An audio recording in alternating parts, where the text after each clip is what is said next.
Well, what do we have here? Man, if you are into open world zombie games, then you are definitely in for a treat today. We have Days Gone running on the Steam Deck, and man, it is amazing. What's up, guys, and welcome back to Overkill Gaming, your home for high-end gaming, whether it's PC, PS5, or handheld. We got you covered. You know, I don't think I'm alone when I say that PlayStation games continue to hit it out of the park when they port their games over to PC. They do it. They just do it right. I mean, I can't put it any other way. Some of the best games that I have played on PC have been the PlayStation exclusive games. PC is my favorite platform to play on for obvious reasons, but some of my favorite games are PlayStation games. And recently, PlayStation has been porting a lot of their exclusive titles over to PC, and they're on Steam. So not only can I play them on my PC with an RTX 3090, but I can also play them on the Steam Deck, and they run very, very well on both. Today, we're going to be jumping into Days Gone, high settings, targeting 60 frames per second.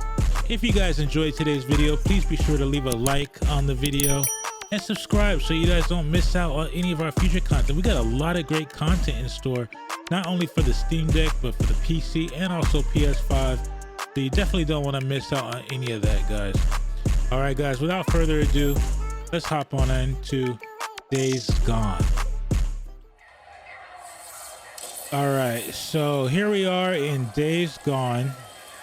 Now, normally this type of game, because it's so graphically intensive and it's an open world game, so that's to be expected, I like to target 40 frames per second or 40 hertz. I like to play this game on 40 hertz. You can actually get very close to a consistent 60 hertz on this game if you want to, but you're gonna have to lower the graphics down quite a bit to achieve that. But you can achieve a very stable 40 FPS in this game while running at high settings. So that's how I prefer to play this game.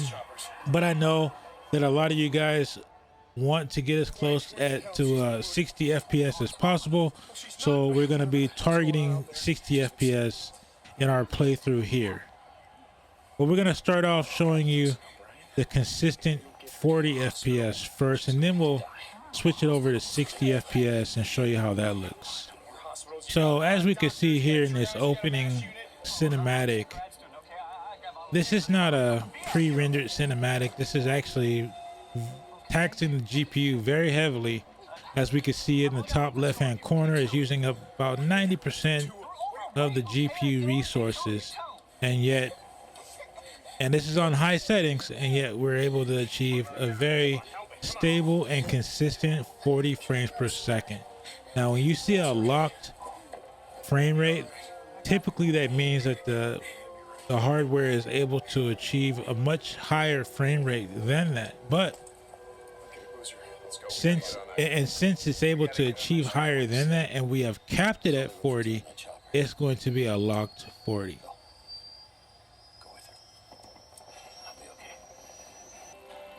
All right, and here we are, still running the game at a capped 40 FPS on the 40 hertz mode.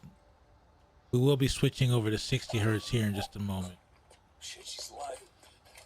And as you can see, we're still getting a very stable and consistent 40 FPS, locked, very smooth frame rate. And that is because if we uncap this, we're actually hitting a little bit higher than 40. All right, so right about here, we will go ahead and uncap it. Well, we will uncap it from 40 and we'll raise it up to 60 hertz so that you guys can see exactly what we're able to get. And here we are on a motorcycle chase scene. It is dipping a little bit below 40 here and there. outside of this, you will see we'll get much higher frame rates. But this is part of the reason why I prefer to play this game at 40 hertz as opposed to 60, because it hovers around 40 more often than it does around 60.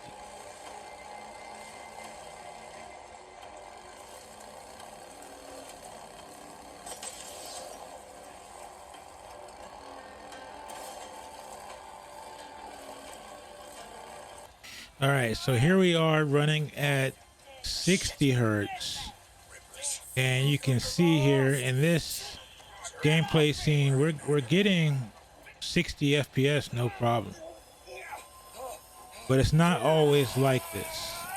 But we are able to hit 60 FPS on high settings.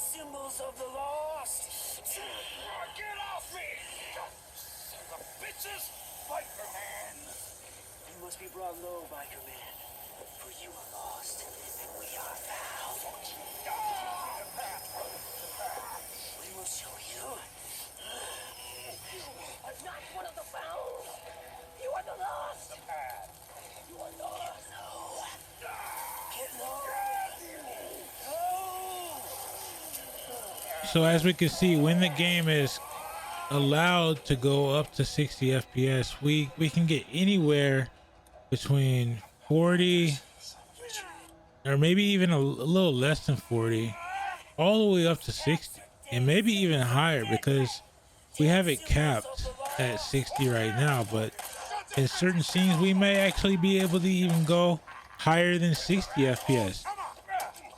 All of that is to show that if you want to have a stable frame rate at high settings, the best way to go is with the 40 hertz, but you can achieve up to 60 in certain scenes in the game.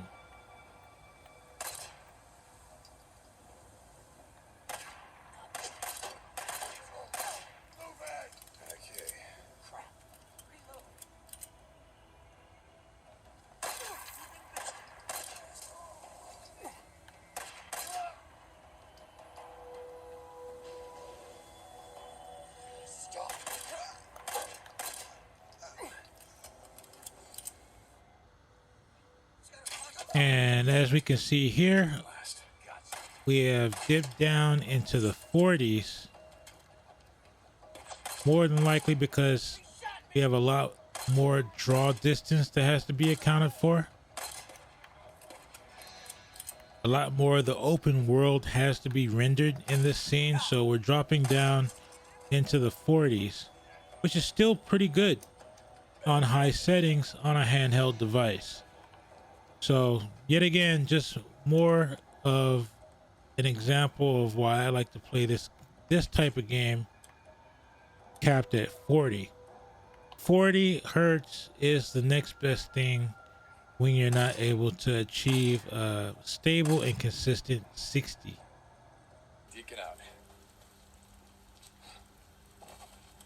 And here in this scene, we're running through a forest, lots of terrain, lots of foliage with rain effects, weather effects, and as you can see, it's taking a huge toll on our GPU here, keeping us around that 40 to 50 range. And so that's why I say it's kind of tough on high settings to hit consistently that 60 FPS mark, which is why I'd rather play this game capped at 40 hertz.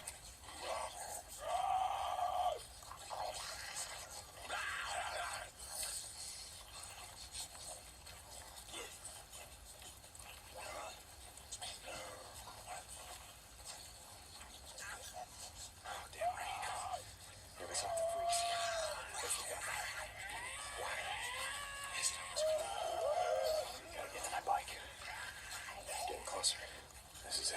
This is where we left it.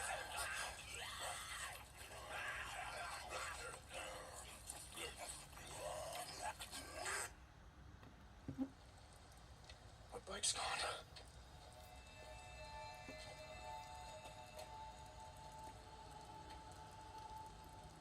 Fuck. Damn it, Copeland. Hey, you're from Copeland's camp? The hell is my bike? Hey, stop! What? God damn it. I didn't take your bike, man. I swear. I'm not gonna kill you. Stop running. So all of this is to show the sheer power My bike. of the Steam Deck and what it's capable of. It's just fine engineering to where it's Boozer, you there? allows you to be able to play a game that even like this, that is so graphically intensive, an open world game, lots of foliage, weather effects, fog, and so forth, and you're still able to get a very decent frame rate consistently with a lots of potential above that. May not be as stable, may not be as consistent, but you still have a lot of potential even above that in a handheld device.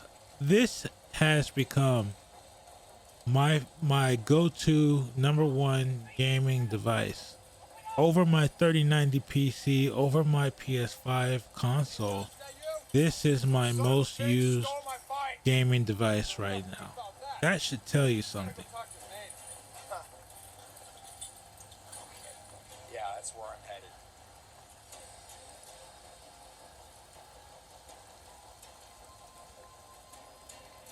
Alright guys, well I just want to provide you guys with a small sample of Days Gone running on the Steam Deck at high settings, targeting 60 FPS, preferably at 40 FPS at 40 Hertz on this device, and the reasons why. And there are a lot of games like this that can't exactly hit 60 FPS consistently, but run very well at 40 FPS and still look very good. For those of you out there who are thinking about getting a Steam Deck, or maybe you already have a Steam Deck and you're wondering what are the best games to play on the Steam Deck, I hope this video and the other videos that we have on this channel have helped you out. That is our whole goal here, is to help out people who are prospective buyers of the Steam Deck or games for the Steam Deck make well-informed decisions. And if we have achieved that, then we are happy, and we hope you guys are happy too. If you are, make sure to hit that like button and subscribe to the channel for more. You definitely don't want to miss out on any of the content that we have coming, not only for the Steam Deck, PC, and PS5, and even Game Pass, Xbox Game Pass games. I know I don't mention Xbox a lot, and that's because I have a PC and I don't really need an Xbox, but we still do play Xbox games via Game Pass here on this channel. Alright guys, well that's all the time we got for now. We're gonna get back to playing actual video games instead of making videos. Hope to see you guys in the next one. Stay healthy, stay safe, and keep gaming, y'all. Peace.